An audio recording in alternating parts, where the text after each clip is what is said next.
মানে ওনাকে আমার দলীয় টাকাটা নমিনেশন দিলে আমাদের জন্য ভালো হতো, সুন্দর হতো এবং ভালো লোক, সৎ লোক, এই জন্য আমরা চাচ্ছি। সে এতদিন ছিল না, হয়তো 17-18 বছর, তারপরেও কিন্তু তার অনুদান বা তার হেল্প কোনোভাবেই বন্ধ ছিল না, বাইরে থেকে ওইভাবে থেকে দিছে। তার একটা বিভাগীয় ইতিমখানা করেছে, একটা হাসপাতাল করেছে, তারপরে তার সময়ে অনেক গরিব ছেলে পেলে অনেক ভালো চাকরি পেয়েছে টাকা ছাড়া। উনি এই শিখগঞ্জের মানুষের জন্য অনেক উন্নয়ন করেছে। বর্তমানে এখন 18 বছর উনি বাহিরে ছিল, মানুষ তারপরেও অনেক ভালোবাসে তাক। এখানে শিখগঞ্জের সর্বস্তরের জনগণ এখান থেকে একত্রিত হয়েছে। এখানে অনুভূতিটা আমাদের অদ্ভুত এবং চমৎকার অনুভূতি আমাদের। আজকের এই ন্যায়ের ধারা আগামীতে অব্যাহত হবে বিনা বিচারে, আর কাউকে জেলখানার প্রকোষ্ঠে আয়নাঘরে বন্দী থাকতে হবে না।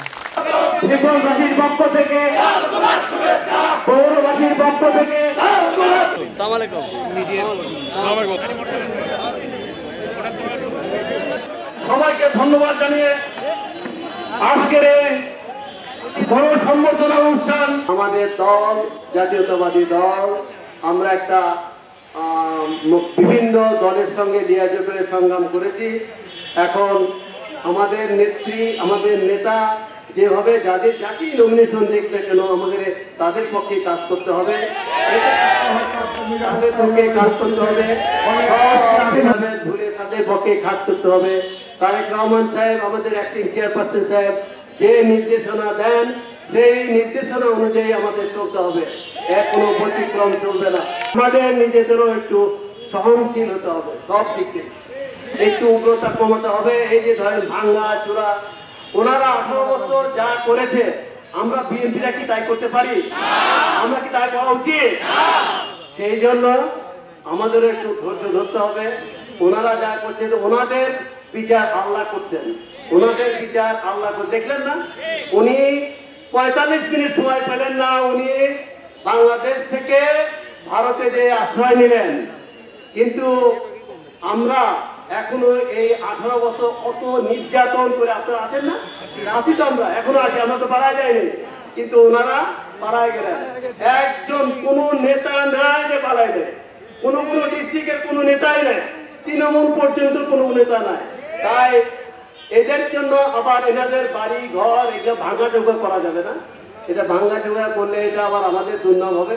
চাঁদাবাজি, আপনাদের কাছে একটা কথা বলতে চাই, এই বাবা চাঁদাবাজি করা যাবে না। এই চাঁদাবাজি করতে যে আমাদের অনেক দুর্নাম হবে, আমাদের পার্টির ইমেজ নষ্ট হবে, আমাদের অ্যাক্টিং চেয়ারম্যানের ইমেজ নষ্ট হবে, আমাদের নেত্রী বেগম খালেদা জিয়ার ইমেজ নষ্ট হবে। তাই আমি আপনাদের কাছে সবিনয় আপনাদের কাছে অনুরোধ করছি, আপনারা এই চাঁদাবাজিটা বন্ধ করুন, চাঁদাবাজিটা বন্ধ করুন। এখানে প্রশাসনকে বলতে চাই, যদি নতুন কোনো মামলা হয় আপনারা তদন্ত করেন, আমার নেতা কর্মীরা যদি দোষী সাব্যস্ত হয় তাদেরকে আপনারা গ্রেফতার করেন, আমার কোনো আপত্তি নাই। কিন্তু তদন্ত ছাড়া যদি আমার কোনো কর্মীদেরকে হয়রানি করা হয়, এর উপযুক্ত জবাব কিন্তু আমরা দেব।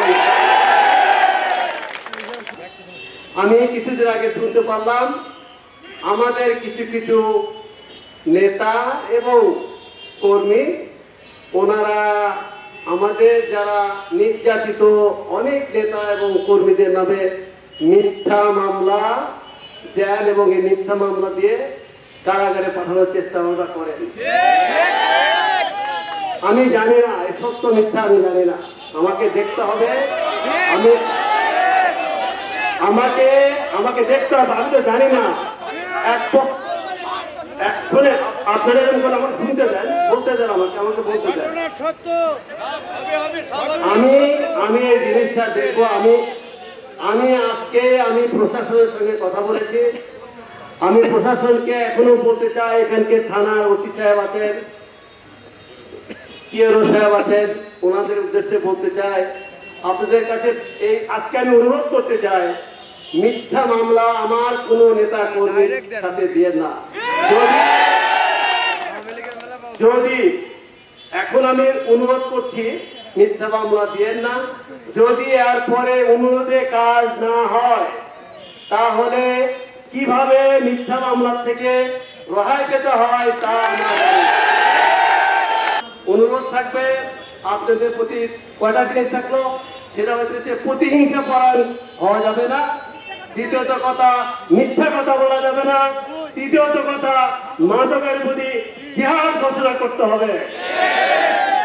শুধু এই অঞ্চলে না, গোটা বাংলাদেশের উচিত সহনশীলতা নিয়ে দেশটাকে কিভাবে করা যায় এবং এটা দল মত নির্বিশেষে সবার পরামর্শে আমার ধারণা যেভাবেই হোক না কেন দেশটাকে উন্নতি করা যায়। দেশটা তো শেষ হয়ে গেছে 18 বছরে, দেশটাতে কিভাবে উন্নতি করা যায় সেই দিকে আমাদের নজর দেওয়া উচিত। আমাদের যিনি তত্ত্বাবধায়ক সরকারের যিনি প্রধান আছেন, আমি ওনাকে রেসপেক্ট করি। ওনাকে মনে হয় উনি খুব একটু স্লো বাট ওনার উনি যে ডাইনামিক এটা আসলে আমরা বুঝি না। আমি যতটুকু ওনার বক্তব্য আমি স্টাডি করি, ওনার বক্তব্য আমাকে he is very very dynamic, he is a great world leader honestly, এবং আমার ধারণা উনিই পারবেন। এবং এই জন্যে আমার নেত্রী এবং আমাদের অ্যাক্টিং চেয়ারপারসন উনি সবসময় বলেন এই গভর্নমেন্টকে আমরা কোনো দিন আমরা ফেল হতে দেবো না, আমরা দিতে চাই না। এই জন্যে উনি যতদিন আছেন আমার বিশ্বাস উনি চালিয়ে নিতে পারবেন এবং একটা ভালো অবস্থায় চালিয়ে নিতে, এবং সঠিক সময়ে উনি ইলেকশনটাও দেবেন।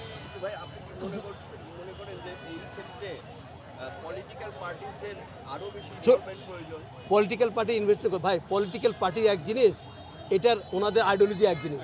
ওনারা আমরা মুখে একটা কথা বলবো, আমরা অন্তরে আর একটা কথা বলবো। এটা ভাই আমাদের জনগণের আছে, তো আমাদের জনগণের একটা কথা বলতে হবে, আমাদের একটা থাকে। পলিটিক্স আমি করি না, কারণ এখন পলিটিক্সের আমি কোনো মেম্বার না, অত এই নিয়ে আমি কথা বলতে চাই না।